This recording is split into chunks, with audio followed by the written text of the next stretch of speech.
तो हेलो दोस्तों, स्वागत है आपका वंस अगेन आपके अपने चैनल रेसवा एकेडमी में। तो गाइस, आज की ये मैथमेटिक्स की जो क्लास है, कह सकते हैं चैप्टर नंबर जो 19 है, इससे पहले हम लोग चैप्टर 18 तक कंप्लीट कर चुके हैं। और ये क्लास बहुत ही ज़्यादा आपके लिए स्पेशल होने वाली है, क्योंकि इसमें हम लोग सीखने वाले हैं केंद्रीय प्रवृत्ति की मापे, जो ऑलमोस्ट आपको यूट्यूब पे सारे टीचर छोड़कर चले जाएंगे। उनको मालूम ही नहीं कि क्या क्वेश्चन बनते हैं कि नहीं बन सकते हैं, तो कौन कौन से क्वेश्चन बनते हैं, और पढ़ाएंगे भी तो थोड़ा सा पढ़ा के छोड़ देंगे। लेकिन आप अपने प्रीवियस ईयर का पेपर उठा के देख लो, इस चैप्टर से क्वेश्चन देखो बनते कहाँ से। माध्य पूछ देता है, माध्यिका पूछेगा, संचयी, बारंबारता, बहुत सारी चीजें पूछती हैं। तो इसको आप छोड़ के जाने की गलती कभी ना करना। थोड़ा सा समय लगेगा और इतने प्यार से, इतने इजी तरीके से मैं बना के डिजाइन करके लाया हूं आप लोगों के लिए कि सबसे कमजोर स्टूडेंट भी अगर होगा ना, तो इस चैप्टर में आप महारत हासिल कर लेगा। आज के बाद उसे कोई प्रॉब्लम नहीं हो सकती। तो सबसे पहले हम स्टार्ट करेंगे पूरी बेसिक से, क्योंकि आपको अगर शहर के सारे घर को देखना है तो आपका घर सबसे टॉप पे होना चाहिए, सबसे ऊंचा होना चाहिए। और उस ऊंचाई पर जाने के लिए आपको बेस मजबूत रखना होगा, बेस बनाना होगा। तो पहले हम लोग बेसिक पे कॉन्सेप्ट करेंगे, बेसिक कॉन्सेप्ट को क्लियर करेंगे कि क्या क्या चीजें हैं, क्योंकि पढ़ना हमें है तीन चीजें ही में, माध्य, माध्यिका और बहुलक। लेकिन इसके लिए कुछ चीजें, कुछ टर्मिनोलॉजी यूज होने वाली है, उसको हम लोग जानेंगे।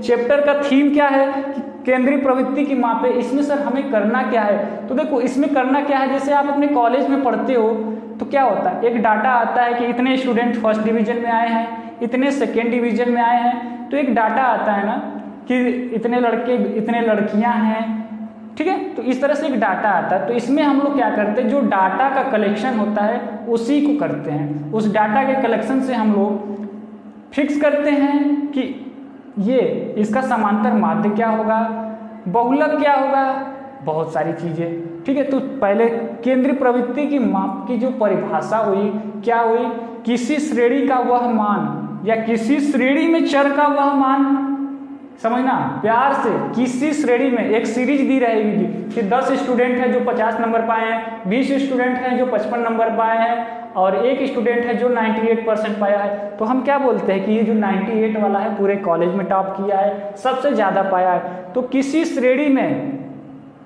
या फिर ये टॉप कर गया तो इसको हम लोग मॉनिटर बना देते हैं। चलो भैया तुम अपने क्लास का मॉनिटर रहो। तो एक सीरीज आई ना कि इतने लोग इतना नंबर पाए हैं, इतना पाए हैं, इतना पाए हैं, तो एक सीरीज है। तो किसी श्रेणी में चर का वह मान जो उस श्रेणी को रिप्रेजेंट करे, उसी को हम लोग केंद्रीय प्रवृत्ति की माप बोलते हैं। जैसे अगर प्रिंसिपल को जरूरत होगी तो वो किसको बुलाएगा क्लास में से, जो उस क्लास का मॉनिटर होगा। तो वो मॉनिटर क्या है, अपने क्लास को रिप्रेजेंट करेगा कि हाँ सर हमारी सारी पढ़ाई हो चुकी है, ये सब चैप्टर हो चुके हैं, वो रिप्रेजेंट करेगा। तो इसी तरह केंद्रीय प्रवृत्ति माप में भी किसी सीरीज में, किसी श्रेणी में चर का वह मान, चर मतलब वेरिएबल रहेगा। कभी कोई 98 वाला मॉनिटर बन जाता है, कभी कभी 60 नंबर वाला भी मॉनिटर, मतलब वेरिएबल है ना, फिक्स नहीं है कि हमेशा एक ही रहेगा। तो किसी श्रेणी में चर का वह मान जो उस श्रेणी को रिप्रेजेंट करता है, क्या कहलाएगा, जी हाँ, केंद्रीय प्रवृत्ति की माप कहलाएगा। तो इसमें हम लोग को सीखना क्या है, इसमें मेजरली तीन चीजें हमें सीखना है, ठीक है। फर्स्ट सेकंड थर्ड नाम दे दीजिए, तीन चीजें आपको सीखनी है और इसको आप नोट कर लीजिएगा। और इसका इंपॉर्टेंट जो कि चैप्टर नंबर 19 है, पीडीएफ में आपको अवेलेबल करा दूंगा नोट्स के तरीके से। इस चैनल पे आपको नोट्स भी मिलेगा, ठीक है। चलो तो तीन चीजें हम लोग पढ़ेंगे। मेन देखो, माध्य निकालना होगा आपको, क्या माध्य निकालना सीखना है आपको। दूसरे नंबर पे माध्यिका, क्या माध्यिका, जो कि सबसे ज्यादा इंपॉर्टेंट है। और थर्ड नंबर पे हम लोग सीखेंगे क्या, बहुलक। जी हाँ, बहुत ही एक एक वर्ड बहुत ही ज्यादा इंपॉर्टेंट है बहुलक, ठीक है। इसको हम लोग सीखेंगे और कल इस चैप्टर में भी पढ़ना हमें यही है, तीन ही चीजें। लेकिन क्या हम यहाँ से स्टार्ट कर दें, अगर यहाँ से ही स्टार्ट कर देंगे बताना तो उतना मजा नहीं आएगा। इसमें बीच बीच में कुछ वर्ड ऐसे यूज हो जाएंगे जो आपको मालूम ही नहीं रहेगा, तो फार्मूले में रखोगे कहाँ से। तो उसके पहले दोस्तों आपको क्या करना है, जो मैं बेसिक चीजें पहले, इसके पहले की चीजें जो बताने जा रहा हूँ उसको पेन एंड कॉपी के साथ नोट करते जाना, अपने माइंड में सेव करते जाना। और वीडियो अगर अच्छा लगेगा तो लाइक अभी कर लीजिए, चैनल को सब्सक्राइब कर सकते हैं और हमारे साथ जुड़े रहिए। आपकी तैयारी की नंबर 1 तैयारी हम करवाएंगे कि आपका कोई भी पॉइंट मिस नहीं होने वाला है, ठीक है। तो ये जो हमने बताया कि किसी क्लास में, जैसे क्लास है तो 10 स्टूडेंट, मान लेते हैं कि 10 स्टूडेंट हैं जो 65 से 70 तक के नंबर में पाए हैं, ठीक है। और 5 स्टूडेंट ऐसे होंगे जो कि 70 से 80 के बीच में नंबर पाए होंगे। हो सकता है 2 स्टूडेंट ऐसे भी होंगे जो 90 से लेकर 95 अंक तक भी पाए होंगे। तो ये जो आप एक संख्या दे रहे हो, इसको आप बोलोगे श्रेणी, ठीक है। श्रेणी मतलब एक सीरीज है, ठीक है। तो सीरीज में क्या जरूरत पड़ रही है, जो डाटा आप दे रहे हो, कितने लोग इतने हैं, इतने लोग इतने पाए हैं, तो इस डाटा का कलेक्शन हमें करना होगा कि ये जो डाटा आती कहाँ से है, कैसे कैसे डाटा को हम रिप्रेजेंट करते हैं, ठीक है। तो हम लोग इसको बिल्कुल अच्छे से समझेंगे, बिल्कुल लिख के, ठीक है। तो बिल्कुल व्यवस्थित तरीके से हम लोग सीखेंगे। तो आपको पहले नंबर पे मैं बताने वाला हूँ जो चीज कलेक्शन ऑफ डाटा, ठीक है। कलेक्शन ऑफ डाटा मतलब आंकड़ा, जो भी आंकड़ा होता है। जैसे क्या होता है, कभी कभी आपके मॉनिटर क्लास के क्या बोलते हैं, प्रिंसिपल को गलत डाटा दे देते हैं कि सर ये लड़का पढ़ नहीं रहा था, अपना काम पूरा नहीं किया, और आपको प्रिंसिपल आके ठक ठक 4-5 छड़ी दे देते हैं। तो डाटा अगर गलत रिप्रेजेंट हो गया, गलत दे दिया गया, तो पूरा कहानी गलत हो जाएगा, ठीक है। इसलिए डाटा का कलेक्शन यानी कि संग्रह सबसे जरूरी है। इसके लिए 2 प्रोसेस है। ये जो डाटा आता है, मतलब कलेक्शन ऑफ डाटा का मतलब डाटा का संग्रह, कि आपको ये चीज़ें मिलेंगी कहाँ कि कितने लड़के कितने कैसे कैसे पाए हैं। तो इसके लिए 2 मेथड है, ठीक है। एक प्राइमरी, एक सेकेंडरी, ठीक है। सेकेंडरी मेथड, प्राइमरी मेथड बोल सकते हैं आप। तो देखो प्राइमरी में क्या होता है, आप खुद जाके डाटा को चेक करोगे और कलेक्ट करोगे। जैसे प्रिंसिपल गए, वो खुद क्लास में पढ़ाए, देखे कौन बच्चा स्टूडेंट अच्छे से बता पा रहा है, तो वो जो डाटा कलेक्ट करेंगे कि हाँ ये लड़का सबसे अच्छा, इसको मॉनिटर बना रहे हैं, तो ये डाटा हमारा कहलाएगा क्या, प्राइमरी डाटा। और सेकेंडरी डाटा क्या होता है, जो कोई और रिप्रेजेंट करे, मतलब आपके स्कूल के चपरासी ला के दे दे, स्कूल टीचर ला के दे देंगे कि सर ये है रिजल्ट इतने लोगों का, 100 लोगों का है, इतने इतने मार्क्स ये पाए हैं। वो एक डाटा ही तो देते हैं। भारत सरकार डाटा रिलीज करेगी कि हाँ हमारे देश के 10 सबसे अमीर लोग ये हैं, तो आपको कैसे पता चलता है, डाटा के द्वारा है कि सबसे अमीर ये हैं, उनसे कम अमीर ये हैं। तो ये जो डाटा आता है ये सेकेंडरी डाटा हो सकता है, सर्वे होता है, बहुत सारी चीज़ें रिसर्च करने के बाद। तो या तो ये प्राइमरी हो सकता है या सेकेंडरी। सेकेंडरी समझ गए, मतलब खुद ना लाके दूसरों के द्वारा, ठीक है। अब ये जो डाटा आपके पास आया, इसका आपने कलेक्शन किया, कलेक्शन करने के बाद आप हो सकता है इसका क्लासिफिकेशन करें। क्या क्लासिफिकेशन की भी जरूरत है, ठीक है। जिसके भी पास भी ये वो डाटा जाएगा वो क्लासिफिकेशन करेगा इसका, ठीक है। ये सबसे इम्पॉर्टेंट है, क्लासिफिकेशन ऑफ डाटा। देखो चीज़ें प्यार से पहले समझ लो, चैप्टर पे मैं तो आने वाला हूँ, लेकिन इसकी ज़रूरत आपको पढ़ने वाली, इसलिए मैं बता रहा हूँ कि एक एक पॉइंट आपका क्लियर हो, कुछ भी छूटे ना। तो क्लासिफिकेशन ऑफ डाटा का मतलब क्या हुआ, अगर आपके पास सपोज दैट आवर्त सारणी आपने सभी लोगों ने जाना होगा, सुना होगा, पढ़ा होगा। तो आवर्त सारणी में क्या हुआ कि सभी साइंटिस्ट वैज्ञानिक जो भी है रिसर्च करके लाए, पूरा डाटा लेके आए कि ये हाइड्रोजन है, एल्युमिनियम है, अमोनिया है, सोडियम है। वो क्या हुआ, ये एक डाटा दे दिया गया कि इनकी कैरेक्टरिस्टिक ये है, ये ऐसे ऐसे हैं। तो जो पीरियोडिक टेबल बनाते हैं उस डाटा को उनके गुणों के आधार पे, उनके लक्षणों के आधार पे उनको क्या करेंगे, अरेंज करेंगे, ठीक है। जो भी उनकी कैरेक्टरिस्टिक होगी, समानता होगी, गुण होंगे, क्वालिटी होती है कि कुछ लड़के मैथ में तेज होते हैं, कुछ इंग्लिश में, तो दे दिया जाएगा क्लास में कि 10 लड़के मैथ में तेज हैं, 5 लड़के जो हैं इंग्लिश में तेज हैं। तो ये जो आपने फिल्टर किया, एक प्रकार से क्लासिफिकेशन किया, ठीक है। समानता एवं गुणों के आधार पे वर्गीकरण करना, समानता एवं गुणों के आधार पे वर्गीकरण करना क्या कहलाएगा, समानता एवं गुणों के आधार पे।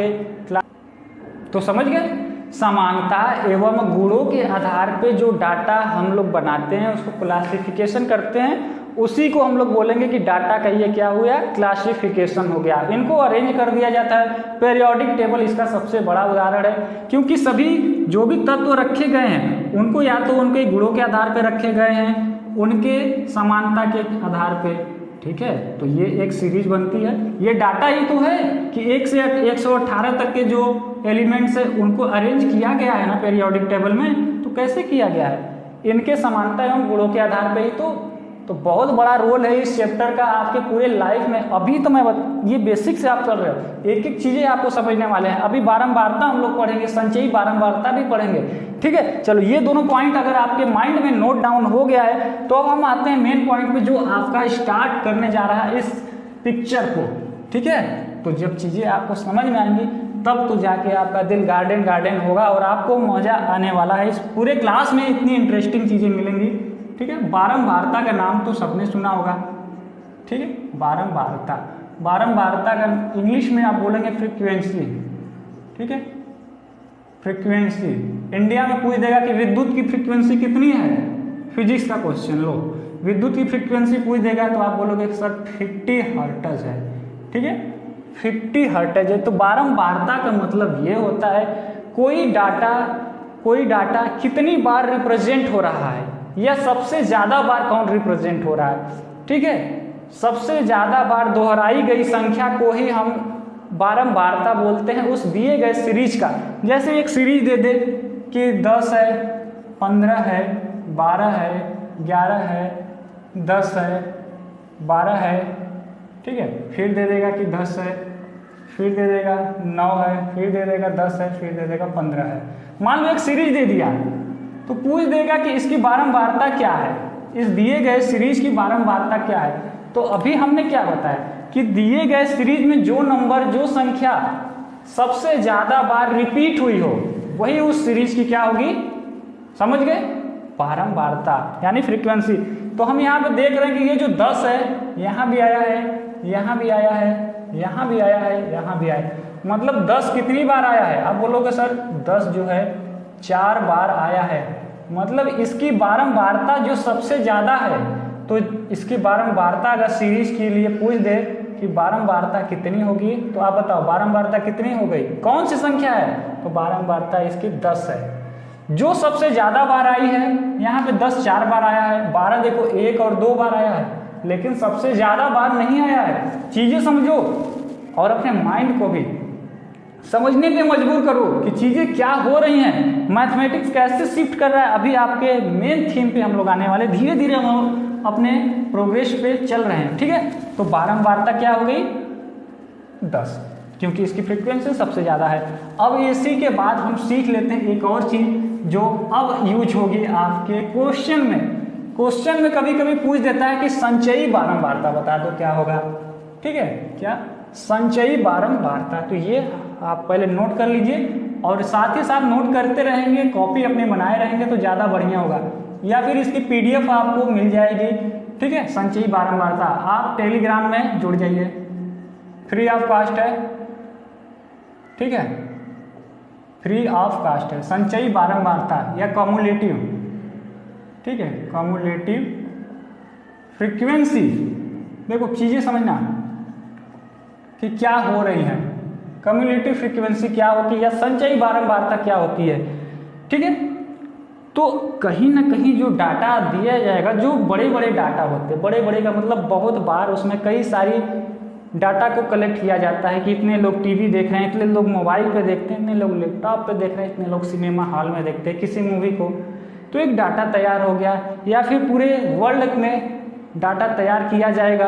अभी जैसे कोरोना का इफेक्ट चल रहा है तो पूरा डाटा तैयार होकर तो आता है कि इंडिया में इतने इफेक्टिव हैं मरीज, चाइना में इतने हैं, अमेरिका में इतने हैं। तो ये कैसे पता चलता है, हमने डाटा निकाला ना कि इंडिया में अभी मान लो कुछ भी है, हो सकता है यहाँ ऑस्ट्रेलिया में कुछ हो, ठीक है, कि डेली इतने आ रहे हैं। तो ये एक डाटा तैयार होता है, ठीक है, ये डाटा तैयार होता है तो ये वर्ग अंतराल में रहता है, एकदम फिक्स नहीं होता है। तो दे देगा कि मान लो कि 10 से 15 साल वाले जो बच्चे इफेक्ट हो रहे हैं वो इंडिया में सबसे ज़्यादा हो रहे हैं, ठीक है। इसी तरह दे देगा कि 15 साल से 20 साल वाले जो हैं यहाँ पे हैं, और दे देगा कि 25 साल से 30 साल वाले, या फिर 80 साल से 90 साल वाले, कुछ भी दे सकता है। 60 से 80 साल वाले इतने इफेक्टिव हो रहे हैं। तो ये डाटा जो देता है कहीं कहीं वो वर्ग अंतराल के रूप में देता है। क्या ये जो डाटा मिलेगा, यानी कि संचयी बारंबारता में हमें वर्ग अंतराल वाले चीज़ों को यूज करना है। ठीक है, तो संचयी बारंबारता का मतलब क्या हुआ कि प्रत्येक वर्ग अंतराल में इसके पहले वाले वर्ग अंतराल को अगर हम जोड़ दें, फिर से समझना, प्रत्येक वर्ग अंतराल में इसके पहले वाले वर्ग अंतराल को अगर जोड़ दें तो जो संख्या प्राप्त होगी वही उसकी संचयी बारंबारता कहलाएगी। अभी आप नहीं समझे होंगे, फिर से उसको मैं बताऊंगा, क्योंकि एक पूरा का पूरा ग्राफ ही आपको बना देता हूं ताकि चीज़ें आपको समझने में और भी ज़्यादा आसानी रहे। ठीक है, बिल्कुल एक क्वेश्चन के तरीके से हम लोग समझेंगे कि क्वेश्चन कैसे आ रहे हैं और एक ग्राफ बनाते हैं। ठीक, चलो एक ग्राफ बना लेते हैं। इस पे नंबरिंग कर देते हैं कि 10 है, 20 है, 30 है, 40 है, 50 है, आगे डैश डैश। ठीक है, इसको एक्स एक्सिस मान लेते हैं। इसी तरह इसको वाई एक्सिस पे हम लोग 5 का 5, 10, 15, 20, 25, 30। ठीक है, तो 5, 10, 15, 20, 25, 30, 35, 40। ठीक है, ये ग्राफ है। ठीक है, तो इसके द्वारा हम क्या कर सकते हैं, किसी डाटा को रिप्रेजेंट कर सकते हैं कि 10 से 20 साल को किसी पे हम ले चलते हैं, या तो 10 पे लेके चलो या तो 20 साल। चलो इसको हम दिखा देते हैं 20 तक। ठीक है, ये 20 तक हम वर्ग अंतराल, यानी कि 10 से, देखो दो चीज़ें होती हैं, इसको आप बारंबारता बोल सकते हो और इसको वर्ग अंतराल,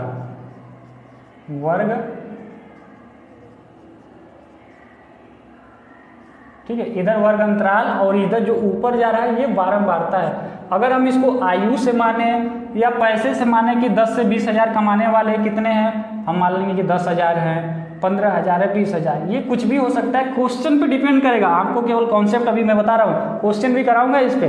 ठीक है, तो हम मान लेते हैं कि 10 से 20 का जो वर्ग अंतराल है इसकी बारंबारता कितनी है, आप बोलोगे 10 है, अभी और भी हो सकती है, 10 से 20 है, तो 20 से 30 का हम ले लेते हैं, 20 से 30 का भी दिखा दो। चलो ये अपने आप हम मान रहे हैं, कोई एग्जैक्ट डाटा नहीं है, हम 20 से 30 के जो डाटा है इसको हम बारंबारता कितनी दिखा रहे हैं, 20 तक दिखा रहे हैं। देख रहे हो 20 के सीधे जा रही ना, तो इसकी बारंबारता 20 होगी। ठीक है, इसी तरह ये डाटा आपको बनाया दिया रहेगा। देखो ठीक है, 30 से जो 40 के बीच में है इसको भी आप ले सकते हो। चलो हम थोड़ा सा डाउन कर देते हैं, 15 तक लेके आते हैं। ठीक है, 15 तक, और 40 से 50, चलो इसको और छोटा करते हैं, 5 तक लेके आते हैं। ठीक है, ये सब 5 के सीध में है, हाँ 5। तो इस तरीके से ये और लंबा बना रहेगा तो और ज़्यादा देखने में अच्छा बनने लगेगा। मैं खराब बना रहा हूँ, आप अच्छा बनाइएगा, आप थोड़ा और ऊंचाई पे बनाइएगा, लेकिन इसके सीध में होना चाहिए। ऐसा नहीं कि आपने 15 दिखाया है या फिर इसके लिए ये जो आपने लिखा है, ऐसे आपको क्वेश्चन में मिलेंगे, क्वेश्चन में मिल जाएगा। ठीक है, वर्ग अंतराल और नीचे दे देगा कि बारंबारता। देखो यही से क्वेश्चन में आप डायरेक्ट ऐसे ही पूछेगा, वर्ग अंतराल दे देगा क्या, 10 से 20 दे देगा। ठीक है, कि 10 से 20 की जो बारंबारता है कितनी है, 10 है। मतलब 10 से अगर हम आय वाले या इनकम वाले की बात करें कि 10 से 20 हज़ार कमाने वालों की संख्या इंडिया में कितनी है, या यूपी में कितनी है, या किसी डिस्ट्रिक्ट में कितनी है, आप बोलोगे उसकी 10,000 ऐसे लोग हैं जो 10 से 20 हज़ार कमाते हैं, तो इनकी बारंबारता कितनी हो गई, 10। इसी तरह 20 से 30 हज़ार कमाने वाले कितने हैं, आप बोलोगे सर 20 से 30 हज़ार कमाने वाले जो लोग हैं वो 20 हैं, यानी इनकी बारंबारता कितनी है, 20 है। इसी तरह 30 से 40 हज़ार कमाने वालों की संख्या कितनी है, आप बोल सकते हो 30 से जो 40 हज़ार कमा रहे हैं इनकी बारंबारता 15 है। ये आपको डाटा दिया रहेगा। इसी तरह 40 से 50 हज़ार जो कमाने वाले लोग हैं, 40 से 50 हज़ार, उनकी संख्या कितनी है, बारंबारता 5। इसी तरह आपको डाटा दिया रहता है। तो संचयी बारंबारता की हम बात कर रहे हैं। ये तो आपको बेसिक कॉन्सेप्ट समझाने के लिए इतना अच्छा फिगर बन गया गलती से, हालांकि बनना नहीं चाहिए था, लेकिन कोई बात नहीं। संचयी बारंबारता का मैंने आपको डिफिनीशन क्या बताया कि संचयी बारंबारता प्रत्येक वर्ग अंतराल में, ये जो वर्ग अंतराल है, वर्ग अंतराल 10 से 20, 20 से 30, 30 से 40, तो प्रत्येक वर्ग अंतराल को, प्रत्येक वर्ग अंतराल के अपनी बारंबारता, मतलब इस वर्ग अंतराल की जो अपनी बारंबारता है, अगर इसके पहले कोई बारंबारता है तो उसको हम ऐड कर देंगे। ठीक है, तो डिफिनीशन क्या बना, प्रत्येक वर्ग अंतराल की अपनी बारंबारता से उसके पहले वर्ग अंतराल की बारंबारता को अगर जोड़ दे, चलो फिर से एक लाइन और बनवाई लो आप लोग, संचयी बारंबारता यहाँ पे लिख लेना। ठीक है, संचयी बारंबारता भी मैं बना रहा हूँ, ये आपके बुक में शायद ही मिले, मुझे जहाँ तक अभी तक तो नहीं मिला है। संचयी बारंबारता, तो हमने क्या बताया, प्रत्येक वर्ग अंतराल के बारंबारता में इसके पहले की बारंबारता अगर जोड़ दे तो जो संख्या प्राप्त होती है उसको क्या बोलेंगे, संचयी बारंबारता। तो इसके पहले कोई बारंबारता तो है नहीं, क्योंकि इसके पहले डाटा नहीं, तो इसकी संचयी बारंबारता यही हो जाएगी। ठीक है, लेकिन इसके साथ क्या होगा समझना, हमने फिर से इस डिफिनेशन को दोहरा रहा हूं कि प्रत्येक वर्ग अंतराल की बारंबारता में उसके पहले के सभी बारंबारताओं को अगर जोड़ दे तो जो संख्या प्राप्त होगी वही उसकी संचयी बारंबारता होगी। तो इसके पहले का वो जो बारंबारता क्या है, 10 है, यानी 20 में 10 को जोड़ देंगे तो कितना हो गया, 30 हो गया। समझे बात को। इसी तरह इसकी संचयी बारंबारता क्या होगी, तो आप बोलोगे इसके पहले की जो है सबको जोड़ के लिख दीजिए, तो 15 में 20 जोड़ेंगे तो कितना हुआ, आप बोलोगे 35, 35 में 10 जोड़ दिए तो कितना हो गया, 45। इसकी संचयी बारंबारता कितनी हो गई, 45। और इसी तरह 5 की क्या हो गई, तो 45 को आपने यहाँ तक निकाल ही लिया, आप इसको डायरेक्ट भी जोड़ सकते हो, 45 और 5 50, या फिर डायरेक्ट जोड़ के देख लो कि इसमें 5 में 15 जोड़े 20, 20 में 20 जोड़े 40, 40 में 10 जोड़े 50, या फिर ये वाला संचयी बारंबारता भी डायरेक्ट जोड़ सकते हो तो अगला वाला निकल जाएगा। समझ में आया। ऐसा कोई स्टूडेंट है जिसको समझ में नहीं आ रहा है, इतने बिल्कुल नए डाटा तैयार कर करके आपको बताया जा रहा है, इसको आपको समझना पड़ेगा। बहुत ही आसान है, एक बार आप समझने की कोशिश तो करो, अगर नहीं आएगा तो मैं फिर बताऊंगा, क्योंकि गरीब से गरीब स्टूडेंट भी, जो वीक से वीक स्टूडेंट है वो भी अच्छी नॉलेज ले पाए, यही इस चैनल का पर्पज है। फ्री ऑफ कॉस्ट सारी चीज़ें मिल रही हैं, ये आपके लिए बेस्ट है। अगर चीज़ें अच्छी लगती हैं, जितने लोग देख रहे हो ना, एक बार दबा के लाइक करना और अपने दोस्तों को भी शेयर जरूर करना। ठीक है, अब हम ये चीज़ क्लियर कर चुके हैं, इसके बाद हम आते हैं पाई चित्र पे या पाई ग्राफ पे। ठीक है, क्योंकि ये सब अब याद आ रहा होगा कि हाँ सर ऐसा तो हमने कहीं पे देखा है, तो देखा है तो जरूर क्वेश्चन भी बने होंगे। ठीक है, हाँ एक और चीज़ समझ लेते हैं, फिर इसके बाद इस टॉपिक पे आएंगे। ठीक है, तो पाई ग्राफ, पाई चित्र या पाई ग्राफ। ठीक है, पाई चित्र का दे, पाई चित्र या फिर पाई ग्राफ, नाम सुना होगा, हाँ सुना होगा। पाई ग्राफ क्या होता है सर, पाई ग्राफ कैसे बनेगा, तो पाई ग्राफ के लिए हमेशा कहीं ना कहीं आपको एक वृत्त बनाना होगा। इस वृत्त में टोटल एंगल जो होते हैं वो कितने होते हैं, 360। कितने होते हैं, 360। तो देखो ये जो पाई ग्राफ है, बारंबारता है, इसका भी यूज अलग है।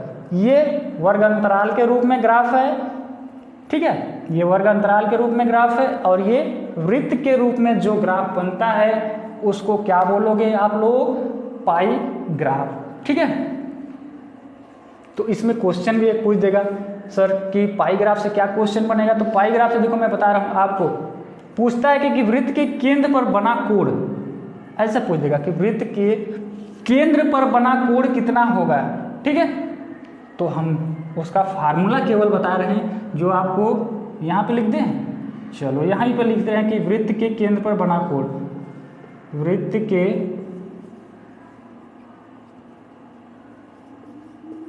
केंद्र पर बना कोण, इसको आप लोग नोट करेंगे क्योंकि इम्पोर्टेंट है।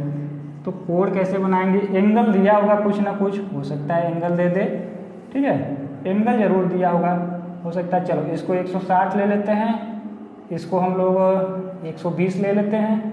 ये वाला एंगल कितना हुआ, टोटल 360 होना चाहिए ना, 80, ठीक है। देखो 80 और 120 200 में 160 जोड़ेंगे तो 360, यानी कि ठीक है। तो वृत्त के केंद्र पर बना कोण के न जगह लिखकर हम लोग लिखेंगे क्या, समानुपाती कोण,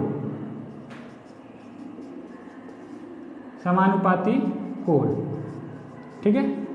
ये चीजें आपसे पूछता है, आपके एग्जाम में फिगर ऐसे दे दिया रहेगा। जरूरी नहीं है कि 120 हम बनाएं तो 120 वहाँ पे हो सकता है, 80 यहाँ पे भी है और कहीं 80 इधर पे भी बना देगा कि, ठीक है। तो 80 एक से अधिक बार भी हो सकता है, एक बार भी हो सकता है। बार बार होगी तो वो बारंबारता कहलाई जाएगी, ठीक है, बार बार होगी तो बारंबारता कहलाएगी।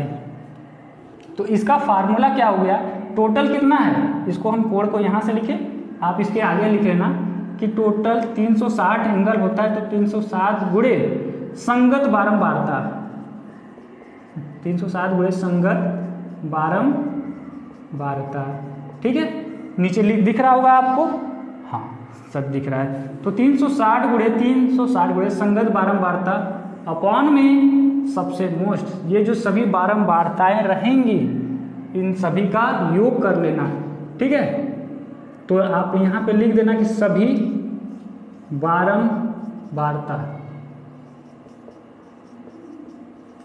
बारंबारताओं का योग, ये एक स्टैंडर्ड फार्मूला आपका तैयार हो गया। आप इसके आगे लिखिएगा, मैं जगह नहीं था इसलिए यहाँ पे लिख दिया, ठीक है। तो ये आपके टॉप मोस्ट इम्पॉर्टेंट फार्मूले में से आएगा इस चैप्टर के। पूछता है आपके एग्जाम में डायरेक्ट कि वृत्त के केंद्र पर बना संगत कोण कितना होगा, तो आप क्या बोलोगे सर, 360 गुणे संगत बारंबारता। संगत बारंबारता का मतलब ये हुआ कि किसी पर्टिकुलर वर्ग अंतराल की बात कर रहा है, जिसका भी पूछेगा वो क्वेश्चन आने पे क्लियर हो जाएगा। अभी के लिए आप नोट करोगे।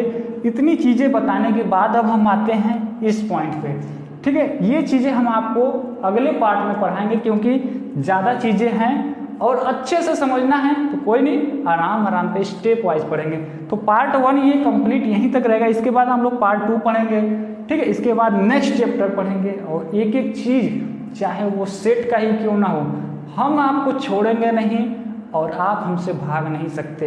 आपको इधर उधर जहाँ पढ़ना हो पढ़ो, लेकिन ज्ञान मिल रहा है ले लो, कोई दिक्कत नहीं है। लेकिन यहाँ पे पढ़ने के लिए आप जरूर आओगे, और इसलिए आओगे कि आपको यहाँ पे एक एक चीज़ें व्यवस्थित तरीके से मिलती हैं। प्ले लिस्ट बना दी गई है आपके कहने पे, प्ले लिस्ट में सारी वीडियो अरेंज करके दे दी गई है। आप जाओ और फटाफट से वीडियो को देखो, पूरा तैयारी करो और अपना गवर्नमेंट कॉलेज में एडमिशन पक्का करो, क्योंकि पढ़ेगा इंडिया तभी तो बढ़ेगा इंडिया, और आप पढ़ोगे तो आपकी मनी पावर बढ़ेगी, क्योंकि गवर्नमेंट कॉलेज में जाने के बाद मनी पावर सेव कर रहे हो तो एक तरह से बढ़ भी रहा है, ठीक है। तो वीडियो यहीं तक रहेगा और सब लोग लाइक दबा के करना स्टार्ट कर दो, और अपने दोस्तों को भी, रिश्तेदारों को भी शेयर करना अगर उनको भी चाहते हो कि उनका भी हेल्प हो। तो ऑल दी बेस्ट, और चैनल को सब्सक्राइब करना ना भूलिएगा।